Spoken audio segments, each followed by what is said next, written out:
today in Rich in Relationship. We're going to talk about when everything blows up, it's a wake-up call, not the end.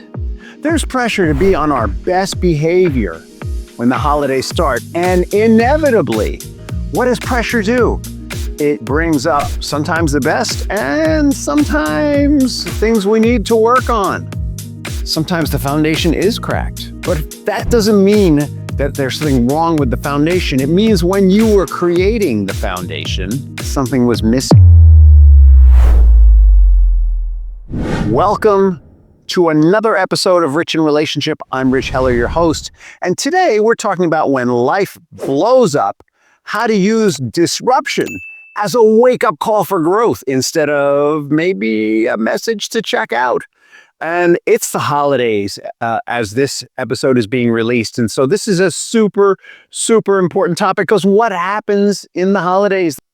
There's pressure to make everything perfect for the kiddos. There's pressure to show the perfect face on social media, or at least to our families. There's pressure to be on our best behavior when the holidays start. And inevitably, what does pressure do? It brings up sometimes the best and sometimes things we need to work on, areas we need to grow. A listener writes, everything fell apart this year. My husband lost his job. I started questioning everything. He was being such a jerk. I mean, I understood. And at the same time, he kept hurting me. It feels like our marriage is crumbling. How do we rebuild when the foundation feels cracked? And it is a fantastic question. This is the question that pretty much every couple that comes to Rich in Relationship for Help asks. How do we rebuild when it feels like the foundation, the thing we built our lives on, no longer stands, it no longer holds? And I'm going to tell you something. Sometimes the foundation is cracked, but that doesn't mean that there's something wrong with the foundation. It means when you were creating the foundation, something was missing. You ever hear these stories about, you hear them all the time in Florida about concrete not being poured right or being poured with some element that makes the concrete break down faster than it should. And all of a sudden they've got a whole building to repair. It's like that. Sometimes we jump into marriage a little too fast. Sometimes we need to go back and rebuild the foundation. And that doesn't mean tearing the whole house down necessarily. All right. So life's biggest shocks are what tests the foundation. Job loss, illness, feeling betrayed, feeling burnt out. Transitions like the death of a parent. We've talked about that a little bit because it's something my family is going through. Or maybe the death of a sibling or a loved one, or God forbid, the death of a child. There are studies that show that miscarriages 9 months later show up as a cracked foundation for couples, that a lot of couples fall apart after a miscarriage. Traumatic experiences where we were invested in something and it did not come through can feel like a failure of the marriage. And it's totally irrational, right? Is miscarriage the fault of the marriage? Probably not. It might be the marriage, the weakness in the marriage contributed to that in some way, shape, or form. Or it might just be that your body decided that this gene combination isn't quite right. And we don't really know how that works, do we? Here's the reality. Crisis, or any kind of challenge to the normalcy of our lives, drives clarity. It either brings out the best or it brings out the worst. And usually it brings out both, right? There's no couple I've ever seen, the most well-adjusted couple, that didn't have to face the worst in themselves, when a crisis comes up. And let's be honest, married or not, when the stuff hits the fan, where do we go? It's their fault. This can't be me. How could they do this to me, right? It's natural and normal for us to go there when we feel hurt, when we feel sad, when we feel afraid, when we feel alone, to blame other people. Natural and normal. Hanging out in it, not so good. But it's normal. It's a normal reaction. That's the first reaction. That's not the best. I just hint. Blame, not the best. All right. But truthfully, if we move from, oh, this hurts so much, what is the only way you get out of this hurts so much is, I'm so sick of this hurting. And sometimes an in-between step to a healthy expression of anger is blame. So we see the blame come up and we work through, rational brain says, it's not really their fault. Or maybe it's partly their fault, but I have some responsibility. What can I do with this emotion to move out of feeling stuck? Right? And that's the purpose of anger. And so crisis always brings up weakness. Weakness is imperfection, usually in ourselves, sometimes in the relationship. It brings up what's essential in our lives or the things we have to have. What are the things that we've been ignoring that maybe we should be paying more attention to? And most importantly, what needs to change? And change always starts here. The studies show that what makes a successful marriage different from a marriage that's failing is not how much they fight. It's not what they fight about. It's not even so much how they fight. It's about how much personal responsibility is each person taking. How much are they trying to control the other person, and how much are they trying to manage themselves? That is the key difference, and that's what we are exploring here in this podcast. So hang out. So Brad, remember Brad? Brad and Gwen? Brad and Gwen are not real people, but the stories about Brad and Gwen are true because we don't reveal what our clients share with us. It's a confidential process, but we will take pieces from each story and weave them together into something that's true. Everything we talk about when we talk about Brad and Gwen is true. So Brad, his company got acquired by another company, and we all know what happens when a big company eats up a smaller company. Inevitably, there are layoffs for efficiency, right? Big companies eat up small companies, and there are redundant roles in the two companies, and they lay off someone. And in the smaller company, unless that person is extraordinarily exceptional, the chances are they're going to get laid off. And because think about it, the big company's got a team that they like, they've been working with for years. They buy a smaller company, they don't know those people. It doesn't look like Brad's doing such a great job. He gets laid off, and that's what happened. Brad got laid off. And for the first time in 15 years, he was with that company 15 years, and he got laid off.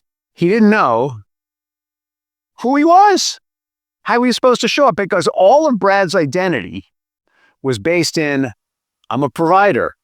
I'm good at this. I must be good at this. I've been working at this company for 15 years. And now he was in WTF. What's happening here? And not only that, it was around the holiday season. And so there wasn't a lot of hiring happening, just like now. And he got scared. Well, Gwen, she tried to be supportive. I guess Gwen could have been a guy. If it's true but not real, it could be real. Gwen tried to be supportive, right? She showed up for him. She gave him 110%. Oh, Brad, I can see. And Gwen's emotional battery was being run dry because Brad was a black hole of lost identity. She's trying to show up for their child. She's trying to show up for Brad, and it's the holidays. She's trying to show up for her family. She's trying to figure out how to make this work. After a while, money got a little short. Routines were disrupted. Everything was up in the air, and Brad just kept pulling back. The more he reached out for a new job and got turned down, the more despair he experienced, the more he pulled back, and Gwen just couldn't carry him. He wouldn't let himself be carried, if we're honest, right? When our partners like that, we cannot carry them. There has to come a point where we say, I'm going to take care of me now. I love you. I know you're going through something really rough, but I need to do this for me. And I know you're not going to be happy about it. Well, that's what Gwen started to do. But she got anxious because it was the holidays. What was going to happen if her and Brad were out of sync? If Brad was this deep black hole of despair and she's just taking care of herself and the kids and making sure he eats, and cheering for him a little bit. She didn't withdraw completely. What's going to happen?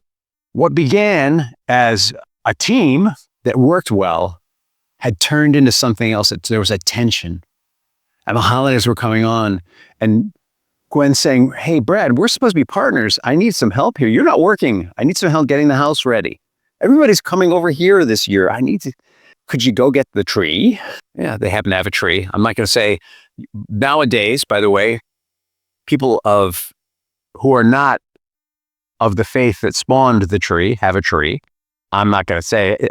All right, I am going to say Gwen was raised as a cultural Jew. Brad was an agnostic. They had a tree because they thought it was nice for the kids. She called it her Hanukkah bush. Brad, are you going to get a tree? The family's coming over. Nothing would happen. She called me and she said, we need help. I feel like I'm carrying all the fear and all the anxiety and all the worry myself. And Brad, ashamed that he was not providing for his family, got hungry.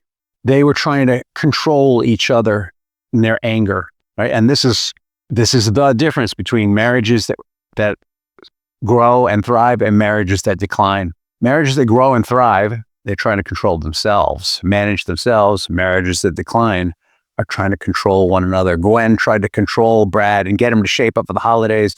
Brad tried to control Gwen and tell her she can't talk to him that way. He was just doing what he was supposed to be doing. He's looking for a job. He wants to support the family. And yeah, he's going to be there for the holidays already. And he'll get the tree when he's ready. And don't tell me when to get the tree. That's control. Don't tell me is control. So when they came to us, they were really up the creek without a paddle. And you know what creek I'm talking about, right? The first thing we did is we sat them down and helped them to see that it was time for a reset. Even though it was the middle of the holidays, it was time for a reset. And we gave them some tools just to chill out and back off a little. We helped them to establish some boundaries so they could make it through the holidays as a team without blowing up. And it wasn't super comfortable. Like, they didn't have a lot of time to work with us from Thanksgiving to Christmas. It wasn't super comfortable, but they made it through. They weren't going to their families and saying, I don't know, it could be over. Brad lost his job and he's such an ass. And Brad wasn't going to his family and saying, Gwen started out supporting me so well, and then she just disappeared. I don't know if this is the woman I want to be married to. None of that happened. Everyone knew that Brad had lost his job and they were uncomfortable, and everyone pitched in and helped. And then when they got through this big blow up, they made it through the holidays without doing that in their family. We began working on reframing. For Brad, the first reframe was my value, who I am, is not linked to my productivity, my providership. He went and got the tree, form of provision. Helped decorate it, form of provision. He started to get that he didn't have to be making a gazillion dollars to be a provider, and that his value was inherent in him, not in his job. That was huge. And for Gwen, it was a little different. It was about trusting that where they were was where they were, and it was okay. Even though it didn't feel okay, it was okay. It was about trusting herself, that it was okay for her to charge her own battery. It was okay for her not to carry the whole thing. It was okay for her to express her need. And it was about how she expressed it. Brad and Gwen first identified what do they need to work on personally. Not what do they need to fix in the marriage, what do they need to work on personally. And Brad started engaging in activities that helped him know his self-worth. They say that the best way to build self-esteem, for example, is to do esteemable acts. And so he started, in addition to his job search and helping around the house, which he was willing to do. For New Year's, he decided he was going to give back. He got involved with the soup kitchen regularly. And as he served at that soup kitchen, served these people who not only didn't have jobs, but didn't have a regular place to live, and saw couples who were traveling on that journey together.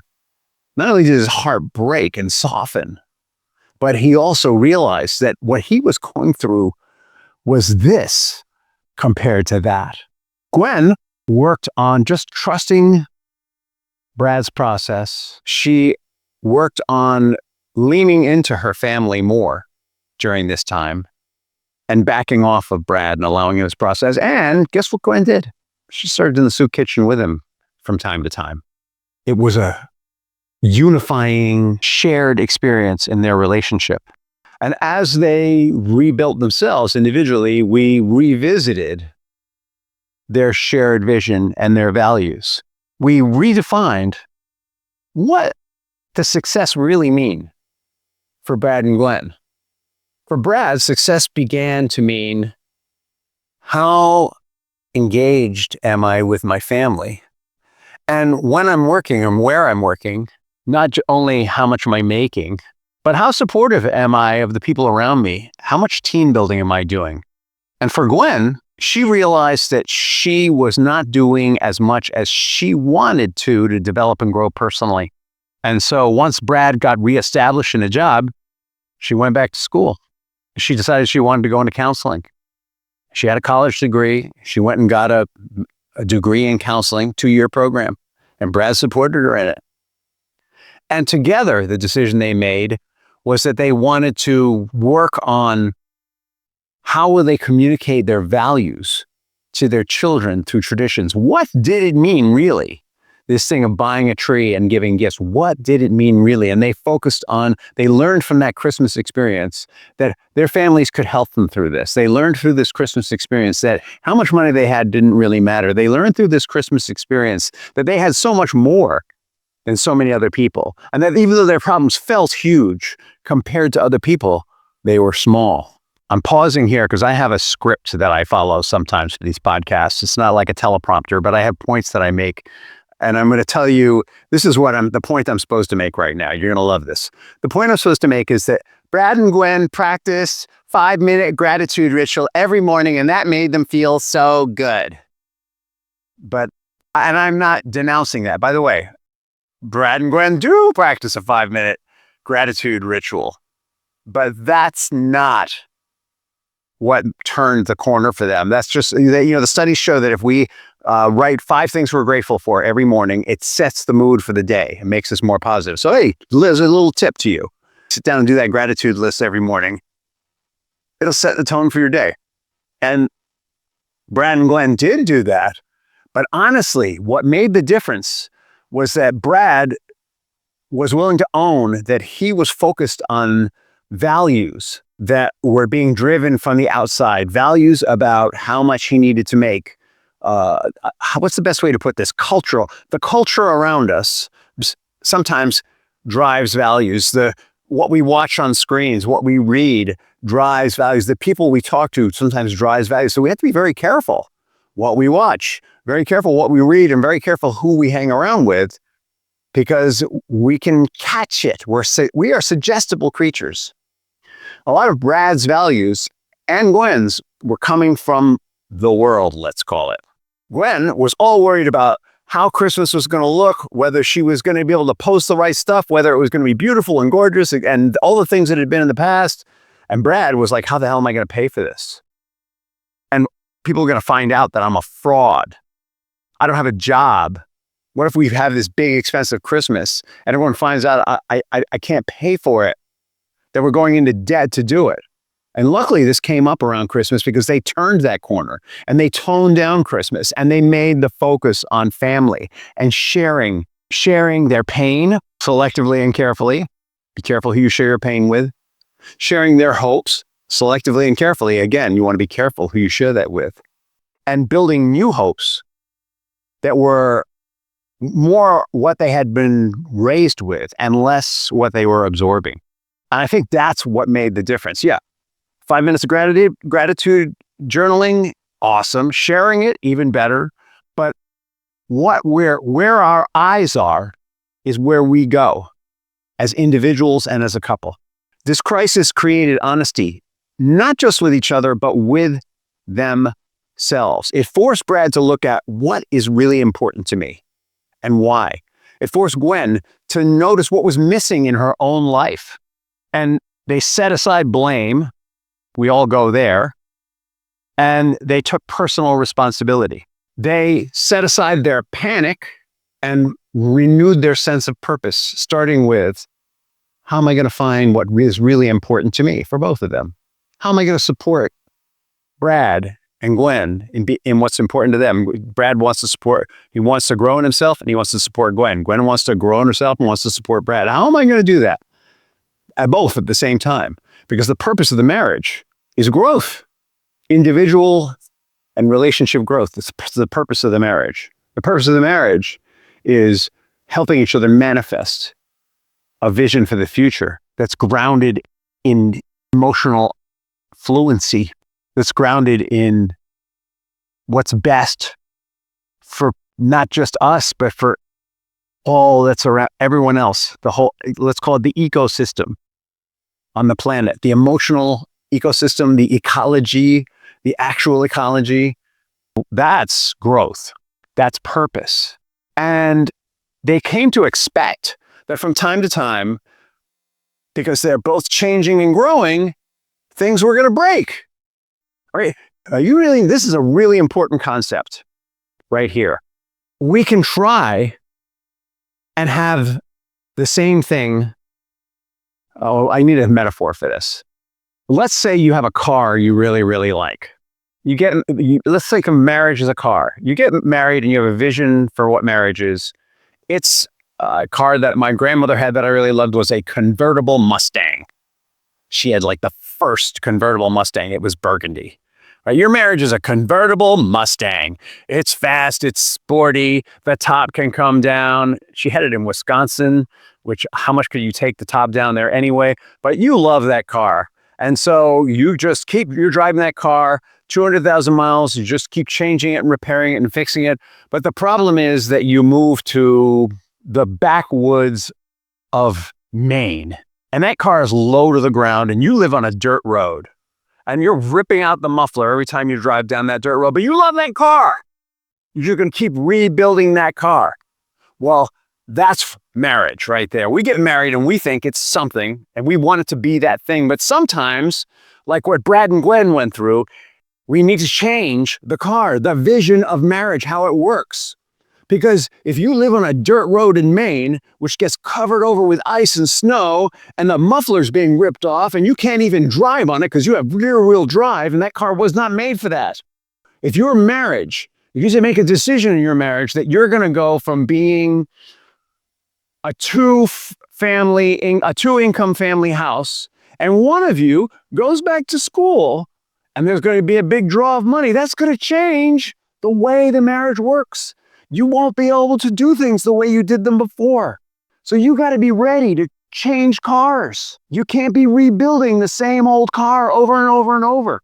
And that's what Brad and Gwen learned. And in real life, none of us drives the same car. Sometimes we get divorced because we really loved that convertible Mustang and the muffler keeps ripping out. There's something wrong with this marriage because the muffler keeps ripping out, but that's not the problem. The problem is we change the rules of the game and the marriage no longer fits. So we need to change the marriage to meet the ecology or the environment that we're in and moving towards.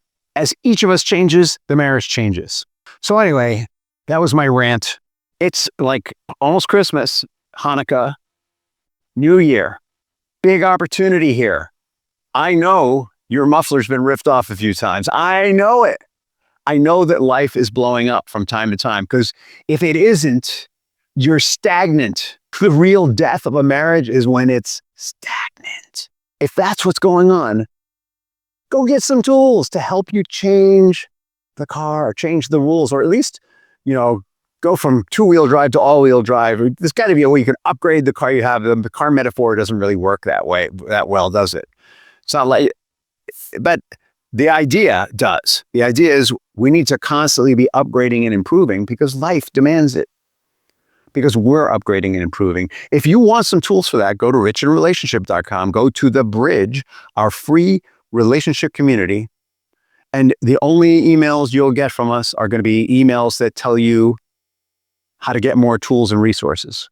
richinrelationship.com, just like this podcast, with a .com on the end and no spaces between the words. The next episode, we're going to talk a little more about this reset process that Brad and Gwen went for. Like really, we were focused more on what blew up and I kind of went into why they reset personally because you got to understand that putting a Band-Aid on a bleeding artery The Band-Aid being the 5-minute gratitude practice. That's not going to stop the artery from bleeding. A lot of folks in my sphere like to say stuff like that, but in real life, you gotta renovate the inside, and you gotta clean out the wound and sew it up and make sure it's not bleeding and cover it over. And it takes time to heal it. Like the gratitude thing is good, but it won't fix that problem. But we're gonna go deeper into the mental load reset, how to fix that invisible imbalance, and it's going to be deeper dive into what to do when Band-Aids don't work. So in the meantime, have a fantastic day and an amazing tomorrow. And thank you for being a guest on Rich in Relationship.